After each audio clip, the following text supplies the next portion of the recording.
Hi, எல்லாரும் எப்படி இருக்கீங்க? நல்லா இருக்கீங்க நம்புகிறேன். ஸோ இன்றைக்கி பார்த்தீங்கன்னா நம்ம ஒரு டாபிக் ஒரு குட்டி கதையோட ஸ்டார்ட் பண்ணலாம். இப்போ எங்கள் ஊரில் வந்து சனிக்கிழமை ரெகுலராக சந்தை கூடும். ஒரு மாம்பழ சீசனு. அந்த சீசன் அப்போது நான் வந்து ரெகுலராக சந்தைக்கு போவேன். கண்டிப்பாக எங்கள் வீட்டில் எல்லாருக்கும் மாம்பழம் ரொம்ப ரொம்ப பிடிக்கும். ஸோ கண்டிப்பாக சந்தைக்கு போய் மாம்பழம் வாங்கிட்டு வருவோம். அப்போது அந்த கடையெல்லாம் சுற்றி பார்த்துட்டு இருக்கும்போது ஒரு கடையில் மாம்பழம் ரொம்ப அழகாக பியூட்டிஃபுல்லாக நான் மற்ற கடையை விட அந்த கடை வந்து நம்மளை அட்ராக்ஷனாக இழுக்குது. ஸோ நான் அந்த கடையில் போய் அந்த அக்காட்ட பேசுகிறேன். ஒரு 10 நிமிஷம் பேரம் பேசுகிறேன். நல்லா குறைச்சி கொடுங்க, என்ன பெஸ்ட் ப்ரைஸோ அதை கொடுங்க அப்படின்னு சொல்லி பேசிக்கிட்டே இருக்கேன். அந்த அக்கா வந்து அதுக்கு ஒத்தே வரல. உடனே நான் என்ன சொல்கிறேன், தூரத்துலேருந்து பார்க்கும்போது அந்த மாம்பழம் ரொம்ப அழகாக இருந்ததுங்கக்கா, ஆனால் பக்கத்தில் வந்து பார்க்கும்போது அவ்வளோ ஒன்றும் இல்லை, இதுக்கே நீங்கள் இவ்வளோ ரேட் சொல்கிறீங்க, எனக்கு கொஞ்சம் குறைச்சி கொடுங்க அப்படின்ட்டு ஃபைனலாக கேட்டேன். அந்த அக்கா என்ன சொன்னாங்க, நீ என்னம்மா தூரத்துலேருந்து பார்க்கும்போது ரொம்ப நல்ல பிள்ளையா தெரிஞ்சா பக்கத்தில் வந்து எப்படி பேசுகிற அப்படின்னாங்க.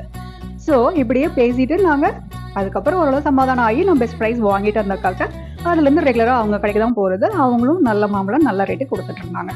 ஸோ இந்த மாதிரி தாங்க நம்ம உறவுகளோ அகல இருந்தால் நிகழ உறவு, கெட்ட இருந்தால் முட்டைப்பகை. இது வந்து எங்கள் அப்பா அடிக்கடி சொல்லிகிட்டே இருப்பாங்க. ஸோ உறவுகள் வந்து ரொம்ப க்ளோஸாக இருக்கும்போது அவங்களோட ஸ்பெஷலை நம்ம புரிஞ்சுக்கிறது இல்லை, அவ்வளோ க்ளோஸ்னஸ் நம்ம கொடுக்கறது இல்லை. அதே வந்து கொஞ்சம் டிஸ்டன்ஸில் இருந்தாங்க அப்படின்னா அவங்க மேலே இருக்கிற அந்த க்ளோஸ்னஸும் அந்த பாண்டிங்கும் ரொம்ப ஸ்ட்ராங்காக இருக்கும். அதுக்கான காரணங்கள் என்னென்னு பார்த்தோம்னா, ஃபஸ்ட்டு வந்து எப்படின்னா ரொம்ப தூரமாக இருக்கும்போது அவங்ககிட்ட இருக்கிற நம்ம பாசிட்டிவ் எண்ணங்கள், பாசிட்டிவோட நிகழ்வுகள், அவங்கள பற்றியான நல்ல சிந்தனைகள், இதை மட்டும்தான் நம்ம யோசிச்சு பார்க்குறோம். பக்கத்தில் இருந்தாங்கன்னா அவங்க செய்கிற சின்ன சின்ன குறைகள், குற்றங்கள் அண்ட் நெகட்டிவ்ஸ் இதை மட்டும் நம்ம நல்லா வாட்ச் பண்ணுறோம். இதே தூரத்தில் இருக்கும்போது அந்த நெகட்டிவ்ஸ்லாம் காணாமல் போயிடுது.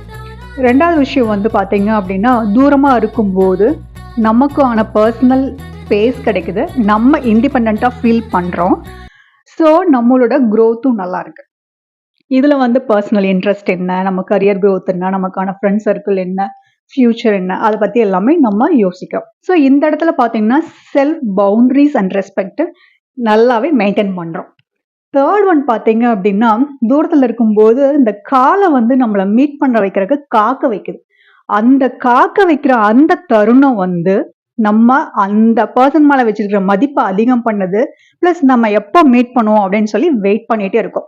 இதனால வந்து நம்மளோட ரிலேஷன்ஷிப்போட சீரியஸ்னஸும் கமிட்மெண்ட்டும் ரொம்ப ஹைலைட் ஆகுது.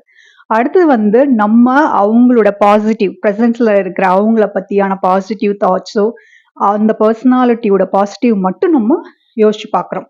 இன்னொன்று, அவங்களோட இருக்கிற ஒவ்வொரு செகண்டும் வந்து நம்ம ஒரு செலிப்ரேஷன் மாதிரி ஃபீல் பண்ணுறோம். ஸோ ஒவ்வொரு செகண்டையும் வந்து மொமெண்டம் கிரியேட் பண்ண ட்ரை பண்ணுறோம். ஸோ அவங்களோட ப்ரெசன்ஸ் வந்து நமக்கு ரொம்ப ஸ்பெஷலாக இருக்குது. அவங்கள பற்றியான கற்பனைகள், எக்ஸ்பெக்டேஷன்ஸ் எல்லாமே ரொம்ப ப்ரெஷியஸ் தான் நம்ம வச்சுக்கிறோம். இதுவே கூட இருக்கும்போது என்ன ஆகுது அப்படின்னா, அவங்களோட அவைலபிலிட்டி ரொம்ப ஜாஸ்தி ஆகுது. ஸோ இவங்க தானே எனி டைம் நம்மளோட இருப்பாங்க, எனிவே காலையில் ஆஃபீஸ் போனாலும் சாயந்தரம் கண்டிப்பாக வந்துருவாங்க, ஸோ நம்மளோட தானே இருக்க போகிறாங்க அப்படிங்கிற கம்யூனிகேஷன் அப்படிங்கிறதுனால நம்ம நிறைய விஷயங்கள் கம்யூனிகேட் பண்ணுறது இல்லை. கம்யூனிகேஷன் கேப் நிறையா வந்துடுது. அப்ரிஷியேட் பண்ணுறது இல்லை, கிஃப்ட்ஸ் கொடுக்கறது இல்லை. ஸோ இந்த மாதிரி சின்ன சின்ன சந்தோஷங்கள் எல்லாமே மிஸ் ஆகுது. ஸோ இன்னொன்று பார்த்தீங்க அப்படின்னா, கூடவே இருக்கிறதுனால வந்து நம்ம நெகட்டிவ்ஸ் மட்டும் நிறைய பார்க்க ஆரம்பிச்சிடும். பாசிட்டிவ் நம்ம கொஞ்சம் கொஞ்சமாக அது ஃபேடாகவே ஆகுது. ஸோ இந்த மாதிரி இல்லாமல் நம்ம கூட இருக்கவங்களுக்கும் நிறைய இம்பார்ட்டன்ஸு, ப்ரியாரிட்டிஸு, செல்ஃப் ரெஸ்பெக்டு, அவங்களுக்கான செல்ஃப் பவுண்ட்ரிஸ் கொடுத்து நம்ம ரிலேஷன்ஷிப்பை ரொம்ப ஸ்ட்ராங்காக வச்சுருக்கலாம்.